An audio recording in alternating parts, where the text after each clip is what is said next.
Agama yang dalam hal ini adalah ilmu hadis yang disusun oleh Syekh Ad-Dailami rahimahullah dalam kitab yang berjudul Al-Manjarul Rabi'. Kemarin sampai pembahasan tentang siapa orang yang paling dermawan, kata Rasulullah. Siapa yang paling dermawan? Jawabannya adalah Allah. Memberi walaupun tidak ditaati, walaupun ditentang, walaupun agama Allah dihinakan, tetap Allah itu dermawan kepada siapapun.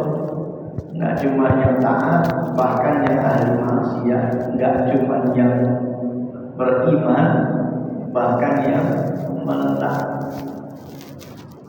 Kepada semua Allah dermawan, bukan hanya kepada manusia, tapi kepada seluruh yang bernyawa.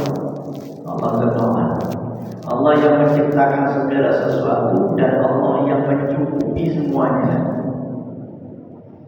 Yang mana itu tugas pernah ingin diambil oleh Nabi Sulaiman alaihissalam, tetapi beliau juga enggak tahu. Ini kedermawanan dari Allah Subhanahu wa ta'ala. Jangankan ke orang yang taat beriman, kepada iblis saja Allah dermawan. Sehingga paling dermawan adalah Allah. Kemudian Nabi mengatakan wa ana ajwan waladi Adam, dan saya yang paling dermawan di antara manusia. Baru berikutnya kata Rasulullah, siapa orang yang paling dermawan setelah Rasulullah? Ini orang yang belajar ilmu kemudian disebarkan. Lebih dermawan dibanding orang yang kasih uang 1 miliar.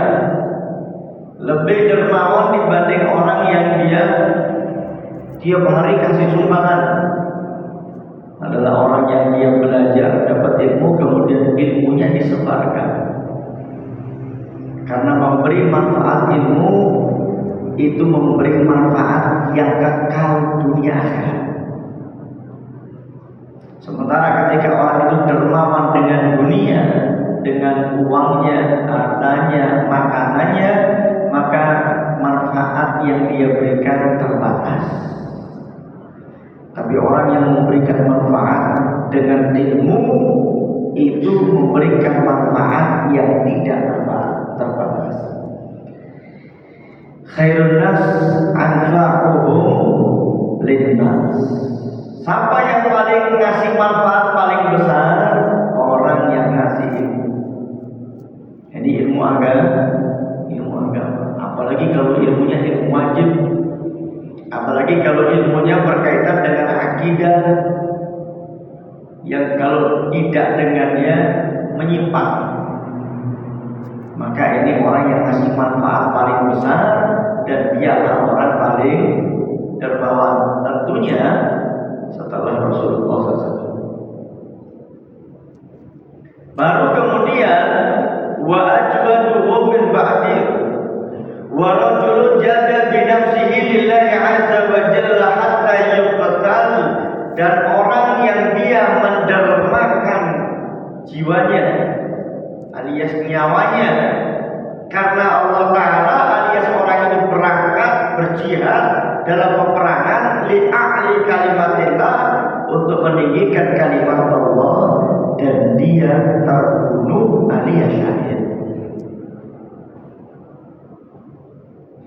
Alias orang syahid pun dia mendermakan nyawanya, dermawan dengan nyawanya, tidak lebih dermawan dibanding orang yang menderma dengan ilmu yang dia pelajari. Itu lebih dermawan. Itu lebih dermawan. Kalau yang harta itu bawahnya lagi. Ini nyawa diberikan, berarti kan lebih dermawan dibanding orang yang cuma keluar uang. Jihad itu ada kalanya dia korbankan nyawanya, tidak dengan hartanya.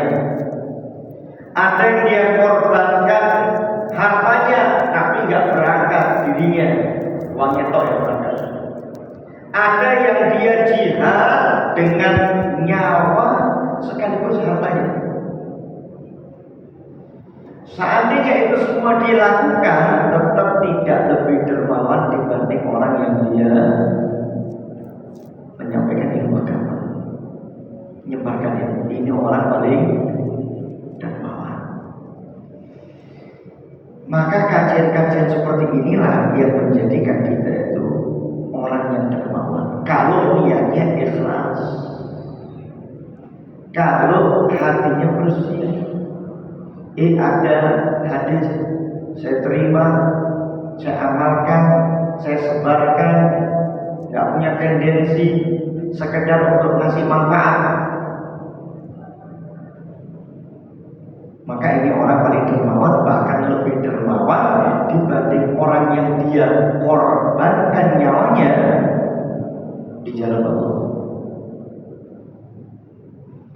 Wa'an Sahal bin Sa'ad radhiyallahu anhu anna Rasulullah sallallahu alaihi wasallam qala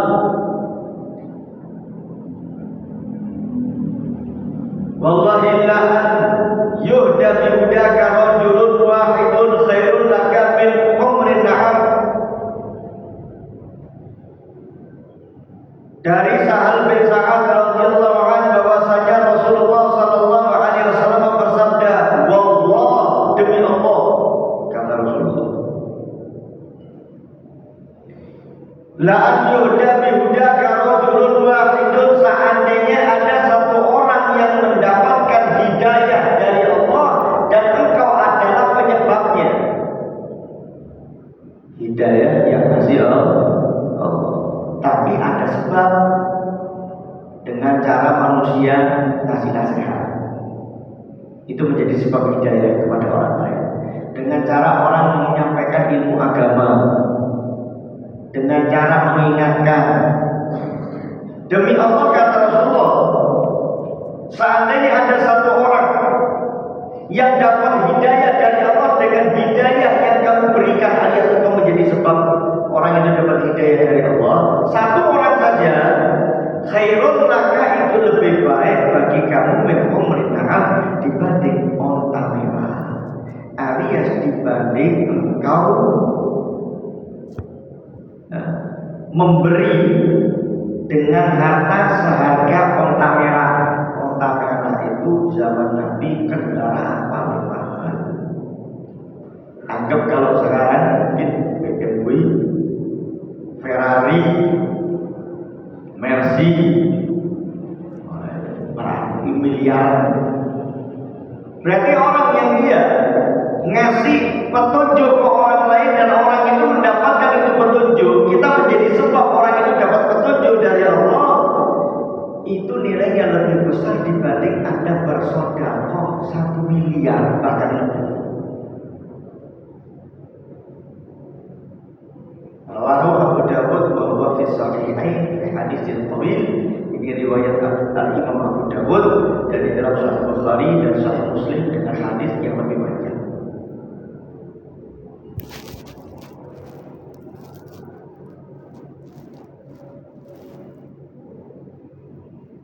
Wa 'an Abi Hurairah radhiyallahu anhu anna Rasulullah sallallahu alaihi wasallam qala man da'a ila hudan kana lahu min al-ajri mithlu ujuri man tabi'ahu la yanqusu dhalika min ujurihim shay'an wa man da'a ila dhalalatin kana 'alaihi min al-ithmi mithlu athami man tabi'ahu la yanqusu dhalika min athamihim shay'an. Rawahu Muslim. Riwayat Imam Muslim dari Abu Hurairah radhiyallahu anhu bahwasanya Rasulullah SAW bersabda, barang siapa yang mengajak orang menuju hidayah petunjuk, maka dia dapatkan pahala tanpa mengurangi pahala orang yang mengikuti dirinya. Dan orang yang mengajak orang lain kepada suatu kesesatan, maka dia dapatkan dosanya tanpa mengurangi dosa orang yang mengikutinya sedikit pun. Alias kasih petunjuk itu kalau baik manfaatnya besar, tapi Tapi kalau jelek, maka mudaratnya juga besar. Kalau ngasih petunjuk kebaikan